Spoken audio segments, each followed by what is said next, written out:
What's up everybody, it's Man of Low Moral Fiber here. My name's Luke, and in this video I'm going to be continuing my Overpower Level 8 Sniper Zer0 playthrough. In this episode I'm actually going to be finishing off the main campaign by killing Handsome Jack and the Warrior, after we make it through this map, which is the Hero's Pass. I actually really like this map for just general playing around in, but during the story version I like to skip some of the scripted sequences just because it does save a significant amount of time, and that's what we're going to do. Now, if you haven't seen these skips before, you may find them useful. Looks like we got a Hyperion Predator right here, and we need to kill this guy with some haste because his rocket launcher will be very, very damaging, and we want to avoid that. So after I've killed him, I did catch a follow-through and Grim bonus, obviously, which should help me get to this first skip a little bit easier. And we're going to jump here, and that just gets us past this whole little sequence with Brick and Mordecai and this barge at this gate. And this will push you through the Hero's Pass map a lot quicker, because otherwise you'd have to wait on all of that nonsense, the dialogue, and killing each of those enemies and stuff. This way you don't have to wait on all of that. There's a rocket launcher up there and an exploder. We're definitely going to kill the rocket launcher enemy, and then we'll try to get past this next sequence. Cool, so now that I've killed that guy, I have a follow-through bonus, and I'll use Deception to run away from all of these enemies. There's another skip we can take that's going to be at this big yellow gate up here, and that will also save us a bit of time. Now, I think when you're not in the story mode, there are two dudes that always spawn here on this bridge. When you're in the story mode, though, there aren't going to be those guys. So I'm going to need a grenade jump here to get to the next skip, and this skip saves a significant amount of time, and it actually makes taking that first skip viable, because otherwise you'd have to somehow wait on Brick and Mordecai to eventually work through their nonsense and get up here to you to open this gate. But if you use this skip, you don't have to wait on that. So again, using Deception to get away from those enemies there. I do want to reapply my Slag Transfusion grenade so that if I do need health or slag, I will have that option. So I think you could probably execute another grenade jump skip to cross this next gap, but it would be kind of hard, and I've never done that before. Perhaps I should try to learn that, because it might be useful to maybe grenade jump from here to there. Or, oh god, don't jump into the... I think I could definitely jump from here to there. It would save a little bit of time, but don't need to do it by any means right now. I'm going to actually avoid killing those warloaders, because that will cause a...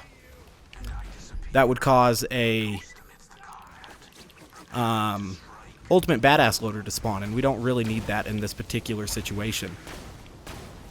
Go ahead and kill this spook real quick, gaining me another follow-through bonus. I guess I'll kill this guy as well. Preemptive slag grenade here, just in case he does damage to me. And now I'll be running past these guys. Definitely don't want to die there, so we'll take this little path around those guys to help me a little bit. Oh, there is a Hyperion Predator with a launcher there, so I'm going to get that, and we're going to try to get behind this little thing and get at a different vertical plane than he's at so that we can avoid him. And so that will actually get us past all of the difficult nonsense here in this map, and we'll be getting to the Warrior a little bit quicker. I might just go ahead and kill this giant constructor, even though it's not necessary. I just find him fun to bore, so that's what we're going to do here.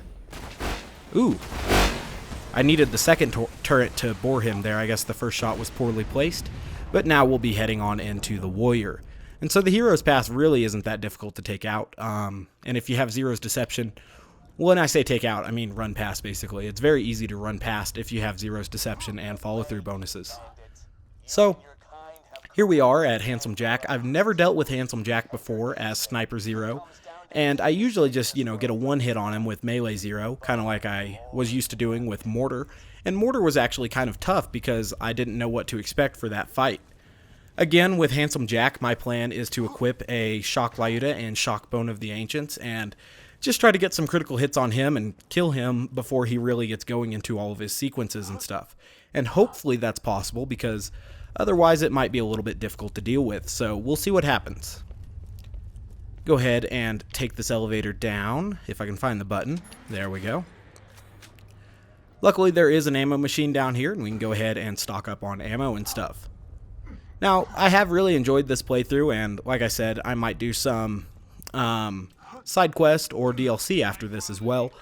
But this will be, after we kill the warrior and Handsome Jack here, the end of this episode. So, let's go ahead and go down there and get started, but not before I equip my corrosive, or excuse me, shock Lyuda and shock Bone of the Ancients.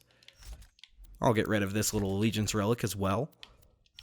Alright, I guess I'll also equip a shock Pimpernel because I don't anticipate needing corrosive. If we have to kill those surveyors, I believe that the shock Pimp will be more than up to the task, especially when boosting it with the shock Bone of the Ancients. So, I feel like we should be able to kill Jack easily with this, but to be honest, I don't know. I know that he's one-hittable with a good execute, so hopefully he's not too tough to take out with the shock Lyuda here. We'll see, though. It shouldn't be too bad. I like to come in from this right side because it gets you a little bit closer to him before this cutscene starts, and maybe it will be a little bit easier to aim at him. Who knows? Of course I'm getting a phone call right now. 1 second. Hey, you're right on time. He's nearly ready. But before I cleanse this planet for good, I'm gonna avenge my daughter. Alright, so let's go ahead and get started here. Here's the one that we want. We can tell that because his, he doesn't have a name over him when you shoot at him, and so that's how we'll know who he is and stuff. So yeah, that actually worked out really easily. His head movement wasn't very violent at all. If we would have got him slagged there, we could have, killed him even quicker probably. It's funny to see the holograms walking around in the background. Really irritates me that sometimes people give me phone calls when I'm recording. There's no way for them to know, but still pisses me off. I don't know why my phone is actually capable of receiving phone calls. I don't think I've ever actually wanted to receive a phone call. Maybe I should figure out if I can root my phone and turn that ability off. I should probably do that. Basically, anyone who calls instead of texts these days is a jerk. But, that's just my opinion. Work phones are a different story. Personal phones, unless you're like my grandmother, there's no damn reason to be calling me. So, we'll try to avoid fire damage over time from the warrior, obviously. The warrior can be slagged, he just doesn't have a purple slag model. So, I don't know why Lilith is absorbing my transfusion trails right now, but she was, and that's awfully aggravating. We'll try to get slag here on the warrior, and then get some critical hits on him with the Lyuda. It seems to be doing a significant amount of damage, so that was good stuff. Get some critical ascension. If there was a Crystallis over here, for example, we could keep our critical hits up, and so that's a good thing. And that actually gave us a killer bonus as well, so good stuff all around there.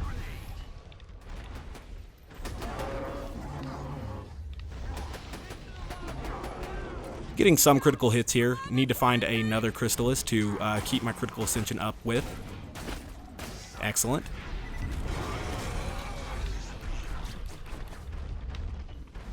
Using my slag transfusion grenades pretty liberally here, just because I think that they'll slag him, but also, give the ability to have heals if we do need them. So the warrior fight really wasn't tough at all.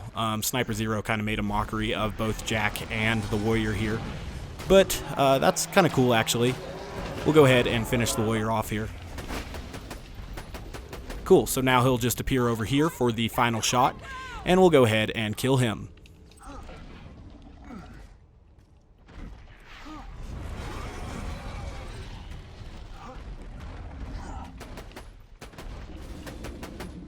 Alright, so the warrior's dead now. Obviously there was a huge thing when he was first, or when the game first came out, where he would actually sit on some of the loot, especially the legendary items that he would sometimes drop.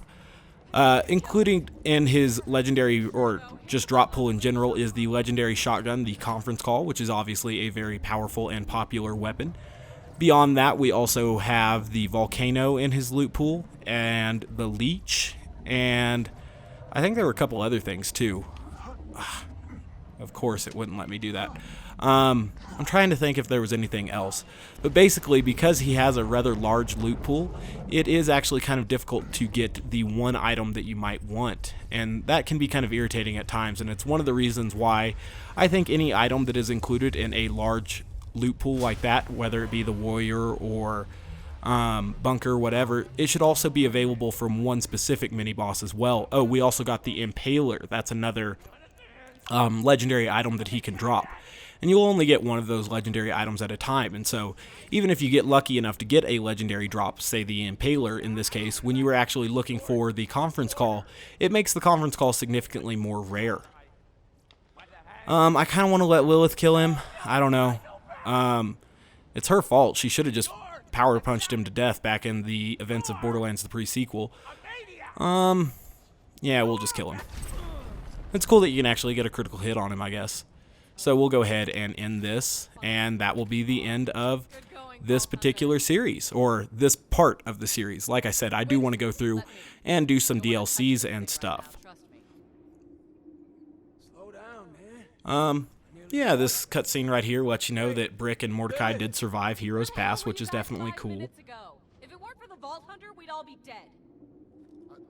And yeah, I mean, thank you guys for sticking with me through this series. I do appreciate that. I really enjoyed doing this series, and I hope you guys liked it as well. It's been fun, you alien piece of shit. And this particular sequence right here is pretty cool. I don't know if there are going to be a whole bunch of different planets that we actually go seek vaults on in Borderlands 3, but this combined with the ending of Borderlands the pre-sequel lets us know that there are probably definitely a lot more vaults to hunt, and that the actual process of hunting these vaults may be a quote-unquote war. So, and it was definitely cool of them to bring in that no rest for the wicked thing as well. I wanted to skip that song right there just to avoid any potential copyright things from YouTube and stuff. Don't want to get that music playing in this video at all, obviously. So, we did get the Impaler from this fight, and other than that, there's not too much to look through there. I guess you get the Handsome Jack mask or whatever, but that's about it. We'll go ahead and, maybe kill ourselves. Yep, kill ourselves. That's okay. By killing ourselves here, we actually get back to the fast travel, and that gets us to Sanctuary a little bit quicker. But that was kind of stupid on my part. I actually kind of wanted to go into the Iridium Blight. Oh well. We could fast travel there if we really wanted. But I'm going to go back to Sanctuary, and perhaps we will start the playthrough of the Pirate DLC pretty soon. So like I said, guys, as always, thank you very much for watching. I do appreciate it. If you haven't yet taken the time to subscribe, please do so. Otherwise, I hope to catch you next time. Bye, guys.